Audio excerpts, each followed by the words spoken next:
era of Modi-Trump bromance that used to make big headlines seems to have come to a sorry end, if not end, and certainly a very sorry phase. Modi is bringing in ex-servicemen, despite the fact that they have like 500,000 regular army men. So his mind is set on winning, for instance, the Nobel Prize, Peace Prize. That's what he's actually aiming to do. Trudeau went away and they dealt with the problem, removed those people from Canada. Hello, the big news is that America and India seem to be on a bumpy path and bumping against each other constantly.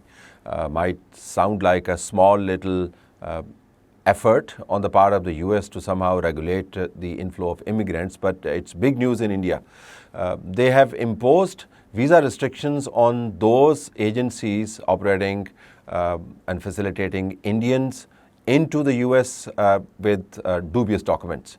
Hundreds of thousands of Indians reside in the US. India thrives on this image of exporting the best manpower to the US, and they also benefit hugely from the Indian lobby that is connected to the activities of the Indian diaspora there. Now, when this news is highlighted, the entire community becomes kind of suspect. Are your papers okay? Did you come here the right way? Did you dodge the laws? Are you immigration kosher or not? And when individual cases are discussed, that's one thing. But when you talk about mass-scale agencies bringing Indians into the US market, that creates a whole scale, different scale of problem altogether. India already is not really happy with Donald Trump. Donald Trump has highlighted Kashmir issue more than once, at least 6 times that I remember in his statements directly. He has suggested that India and Pakistan truce was brokered by him. He has also suggested that something needs to be done to sort out their problems. So in a way, Indians see Trump as very condescending towards them. The era of Modi-Trump bromance that used to make big headlines seems to have come to a sorry end, if not end, and certainly a very sorry phase. Indians are very unhappy. That is why their Foreign Secretary was at pains explaining to the parliamentarians that, look, Trump had nothing to do with brokering the ceasefire. It was between us and the Pakistanis, and Trump call came later on. So there is this growing, simmering friction that is taking shape, and some of it is seeping into the public realm. I want to talk about Kashmir today. It's not certainly under the spotlight the way it should be. The Kashmir has the potential of hitting headlines globally in a matter of instant. Look what happened after Pahalgam. What is happening with Kashmir at the moment, that needs to be really understood. Modi is bringing in ex-servicemen, despite the fact that they have like 500,000 regular army men, and that now they're bringing in ex-servicemen to do the sort of work that these regular army people can't do.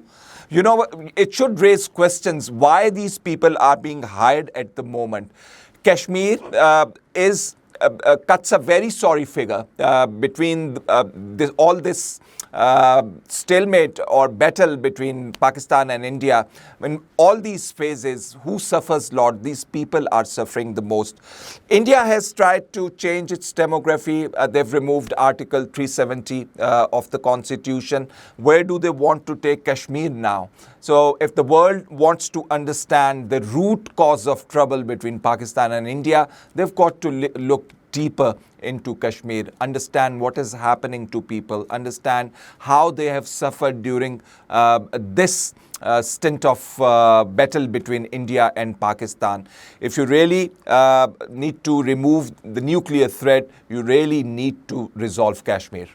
And that's a sore point with the Indians. Again, going back to the India-US equation, Kashmir stands out like a sore thumb, particularly for the Indians. Now, as I mentioned earlier, Trump has raised the red flag on Kashmir more than once. Now, if you look at the Trump mentality, what the Indians fear is that he's going to go back after he has overcome the hangover of the Middle Eastern trip, and perhaps the Indian lobby will try to debrief him on what has transpired since he was occupied with the Middle East in South Asia. and then try to steer him away from highlighting the Kashmir issue. But knowing Trump and the way his system operates, he's a one-liner guy. So his mind is set on winning, for instance, the Nobel Prize, Peace Prize. That's what he's actually aiming to do. So if he has to do something as drastic as history-making U.S. president winning the Nobel Peace Prize, he has to really outdo himself and outdo many of the lobbyists and the debriefers around him. So he's going to probably pick this thread on Kashmir and suggest that let's freeze the problem where it is. Let's turn the line of control into a permanent border and let's start to do trade. Remember, he's big on trade. And trade, as far as Kashmir is concerned, has been central theme of diffusing tensions under the Musharraf regime.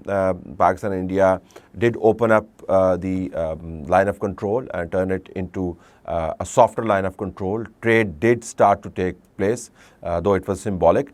So Trump is attempting, in the Indian view, to somehow use trade as a tool to sort out the Kashmir issue. Now, from the Indian point of view, that's a throwback to a history that they want to forget. The history is that it's a dispute. They don't want to admit it's a dispute. The history is that it's a bilateral issue as well. They don't want to say it's a bilateral issue. History is that it is an area where people's aspirations are yet to be determined, and they want to forget that as well. What is their new narrative on Kashmir?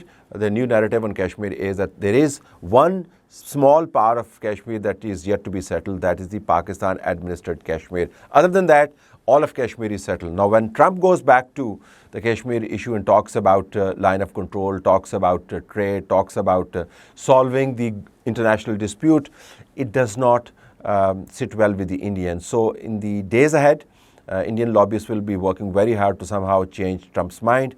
But if Trump's trajectory of thought continues, the one-liner president, I think Indians might be in for a surprise as far as his solution to the Kashmir issue is concerned.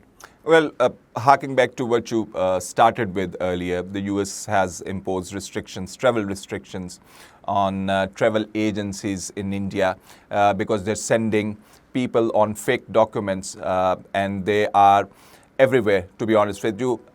In 2024, US immigration imposed probably the biggest fine recorded in the history of immigration, that was $34 million. And the company which was involved in preparing these fake documents, asking people, telling people that this is how you would be interviewed, this is how you should respond, these are the documents that we have prepared for you. So they've done a lot of background work with those people who they brought to America on fake documents. So they admitted to the fraud and they paid the fine, and that's how they settled there. And look at what is happening in Canada. In Canada, the students, they were invited from these Indian-run small little colleges set up in rooms. And I was talking to somebody yesterday, and he was giving me these remarkable insight into what has really happened. The the property market has gone up because of these students, and they were being accommodated by these people from Canada, and they used to open these little colleges and then invite those people, accept their documents, and this was going on. Now, what has happened to the property market ever since Trudeau went away and they dealt with the problem, removed those people from Canada, the market price has come down. This is exactly what the friend of mine was telling me yesterday. So this Indian network of bringing people from India to other countries is really, really pervasive as well as shady. And that shadiness is going to play itself out. So let's see how these two powers battle it out. Certainly, their construct of the ties has changed. It no longer is as happy-go-lucky, triple embrace, double handshake, kiss on both cheeks, and we share a values kind of a relationship anymore. It is bumpy, it is problematic, and it is challenging more so for Delhi than for the US.